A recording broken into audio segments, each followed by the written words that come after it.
So throughout the Old Testament, there was this thread of hope that started way back in Genesis chapter 3 of someone who was going to come and set things right.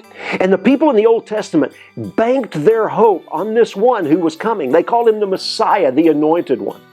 Well, after King David was anointed as king and placed as king over Israel, God made numerous promises that one hoped for was going to come through the line of David. It wasn't David, although he's referred to David at times, but he was to be a descendant of David who was going to come as this final king, this final one in his lineage. And we know it's talking about Jesus, who did come. And just as we now bank our hope in Jesus, they banked all their hope in this one that was coming. And in all their difficult times, with all their bad kings, they knew that the greatest king ever was yet to come.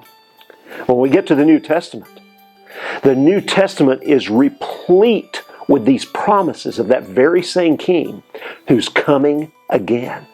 Jesus is going to return, and this time he's actually going to set things right for all eternity.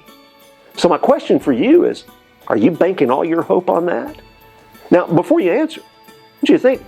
How are you banking your hope on that? What does that look like in real life terms? In other words, how is your life any different from people who aren't hoping and trusting and counting on the return of Jesus? And if we really believe that Jesus is going to return at any point and we don't know when, how is that affecting our lives? How should it affect our lives?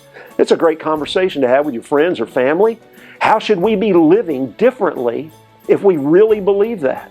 So have that discussion, and if you have some ideas for us, some insight, put those in the comments section. We'd really like to hear from you. Thanks for watching.